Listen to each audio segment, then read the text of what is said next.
sakit. Apa ada surat izin? Tidak ada ibu, katanya tadi izin ke saya sakit gitu. Oh sakit. Iya. Terus ada lagi? Tidak ada ibu. Masuk semua ya sisanya? Masuk. Baik. Baik, sebelum kita mulai pelajaran hari ini, kemarin pertemuan minggu lalu, apa masih ada yang ingat kita belajar tentang apa? Hewan. Ya betul. Kemarin kan kita belajar tentang penyembelihan hewan ya. Sekarang kita masih tentang tema yang sama, yaitu tentang penyembelihan hewan, tapi dengan tema yang sedikit berbeda, yaitu tentang penyembelihan hewan juga, tapi tentang hewan kurban dan tentang hewan akikah. Betul sekali. Kemudian adapun pada pembelajaran hari ini, ibu harapkan anak-anak dapat mengerti tentang ketentuan hewan kurban, tentang ketentuan hewan akikah, terus waktu pelaksanaannya, intinya tentang akikah dan kurban. Nah, di sini ibu ada bahan pembelajaran, yaitu PPT. Sudah tahu PPT kan ya? Sudah pernah belajar? Sudah. Judulnya yaitu akikah dan kurban menumbuhkan kepedulian umat. Baik, kita mulai pada bab yang pertama, yaitu tentang akikah dulu ya. Nah, di sini anak-anak sudah tidak asing lagi ya mengenai istilah akikah.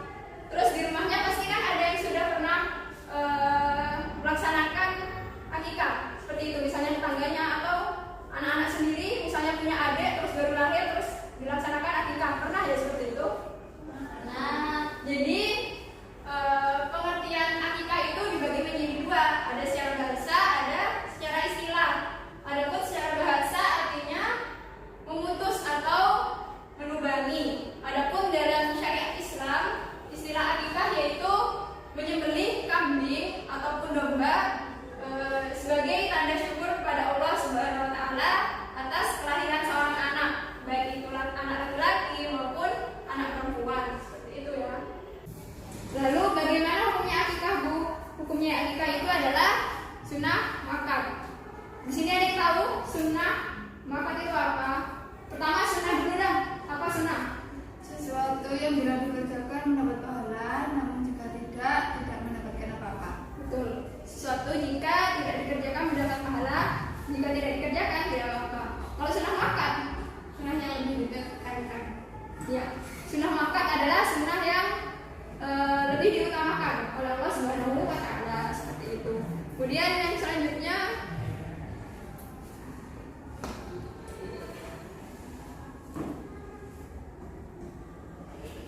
nah, ketentuan hewan akikah.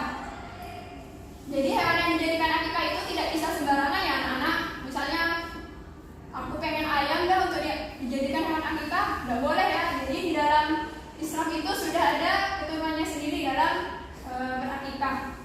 Yang pertama berkaitan dengan jenis hewan. Jadi hewan yang dijadikan akikah itu adalah jenis kambing atau domba. Selain itu nggak boleh ya. Misal kalau yang ingin sapi gitu biar kelihatan wah, itu nggak boleh. Terus kemudian nah untuk anak laki-laki dan untuk anak perempuan itu berbeda ya. Kalau untuk anak laki-laki itu 2 ekor kambing atau domba. Sedangkan kalau untuk anak perempuan yaitu 1 ekor kambing. Jangan sampai kebalik, nanti anak perempuan 2 ekor, anak laki-laki 1 ekor. Salah ya, jangan sampai kebalik. Anak laki-laki tadi berapa? 2, Ibu. Anak perempuan 1. Lalu jenis hewannya Domba atau kambing? Nah, untuk tadi kan ibu sudah jelaskan kalau hewannya itu kambing atau domba. Ini pun juga ada syarat-syaratnya sendiri. Ada syarat-syarat dalam atau enggak? Berarti harus ada syaratnya Ibu ya? Iya, betul sekali. Di dalam Islam itu kan sudah diatur secara rinci segala peraturan. Jadi syarat kambing atau domba atau hewan akikah itu yang pertama yaitu sehat. Yang kedua tidak kurus. Yang ketiga adalah tidak cacat. Jadi misalnya anak-anak ingin nanti ketika sudah besar terus punya anak terus ingin mengakikahi anak-anak kalian, jadi harus dilihat terlebih dahulu ya hewannya. Apabila hewan tersebut sakit, jangan sampai dijadikan hewan untuk akikah. Kemudian apabila cacat itu cacat yang bagaimana? Misalnya matanya buta, kemudian kakinya pincang, kemudian telinganya putus, itu jangan sampai dijadikan hewan akikah karena tidak boleh di dalam agama. Paham sampai sini anak-anak? Paham. Baik, kita akan ke materi selanjutnya. Jadi dalam pembagian daging akikah ini berbeda dengan pembagian daging kurban. Kalau daging kurban nanti kita akan bahas pada materi berikutnya. Kemudian, nah kalau pembagian daging akikah ini diberikan dalam kondisi yang sudah masak seperti itu. Jadi orang lalu ada misalnya ada pertanyaan, orang yang berakikah apa boleh mengkonsumsi daging akikah? Boleh ya anak-anak, orang yang berakikah boleh mengkonsumsi daging akikah. Kemudian kalian juga boleh mengundang kerabat kalian atau sahabat-sahabat kalian atau tetangga dekat kalian untuk datang ke rumah kalian dan menyantap daging akikah seperti itu. Kemudian yang selanjutnya, hikmah dari pelaksanaan akikah. Yang pertama yaitu menghidupkan sunnah. Yang kedua ada membebaskan anak dari ketergadaian. Yang ketiga, dalam akikah ini mengandung unsur perlindungan dari setan. Jadi dengan dilaksanakannya akikah ini dengan ridho dan pertolongan Allah, insya Allah anak itu akan terbebas dari gangguan-gangguan setan. Kemudian yang selanjutnya ada menghindarkan anak dari musibah, kemudian menumbuhkan moral dan juga penderitaan lainnya. Tentunya dengan ridho dan pertolongan Allah ya. Kemudian yang kelima, akikah ini merupakan bentuk takarrub. Apa itu takarrub? Ada yang tahu takarrub?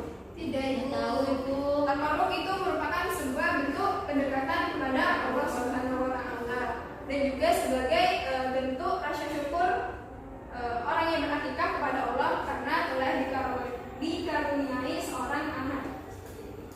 Kemudian yang hikmah selanjutnya, dengan dilaksanakannya akikah ini diharapkan mempererat tali silaturahmi yang antara tetangga, anak-anak, mungkin saudaranya kan ketika dilaksanakan akikah berkumpul ya di dalam satu rumah. Nah itu nanti bisa mempererat tali silaturahmi. Nah selanjutnya kita akan mempelajari tentang kurban. Di sini apa? Ada yang sudah pernah kurban? Tidak, belum Ibu. Kalau melihat kurban pada saat Idul Adha pernah? Pernah. Pernah ya. Nah, sebenarnya apa sih kurban itu? Tadi kurban itu pengertian kurban sendiri dibagi dua. Sama seperti pengertian akikah tadi, ada secara bahasa dan ada secara istilah. Nah, secara bahasa kurban itu berasal dari bahasa Arab yang artinya yaitu qoroba, yang artinya dekat. Adapun dalam syariat Islam, kurban itu yaitu ibadah dalam bentuk penyembelihan hewan tertentu atas dasar perintah Allah Subhanahu wa taala dan juga petunjuk dari Nabi Muhammad SAW dengan harapan untuk mendekatkan diri kepada Allah Subhanahu wa taala seperti itu. Lalu hukumnya apa, Bu? Sama seperti akikah tadi, hukum kurban yaitu sunnah muakkad. Jadi sunnah yang sangat dianjurkan untuk dilaksanakan seperti itu ya. Jadi ketika kalian bisa nanti punya rezeki suatu saat nanti laksanakan kurban ya. Siap, Ibu. Nah, untuk dalam Islam umur hewan kurban itu juga ada ketentuannya tersendiri. Kalau unta itu harus berumur 5 tahun. Sapi atau kerbau umur berapa? Ada yang tahu? 2. Ya, ada tahu. Kambing 2 tahun 2 bulan? 2 tahun, Bu. Betul, 2 tahun ya. Kalau domba atau biri-biri itu harus umur sudah ganti gigi atau berumur 1 tahun seperti itu. Nah, untuk binatangnya sendiri juga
Mbak Aul mungkin berapa Mbak?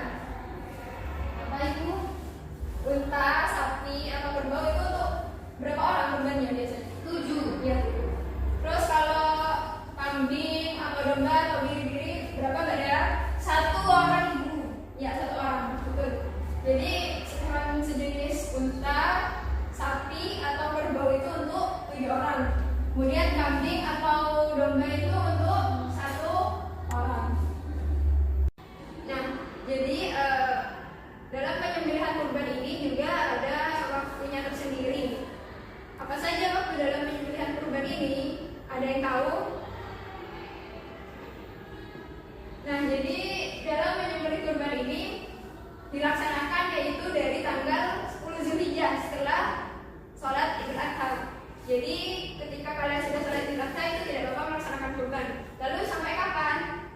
Jadi sampai tanggal 13 Zulhijjah sebelum matahari terbenam tapi ya seperti itu. Jadi waktu penyembelihan kurban itu ada 4 hari, yaitu tanggal 10 setelah sholat apa?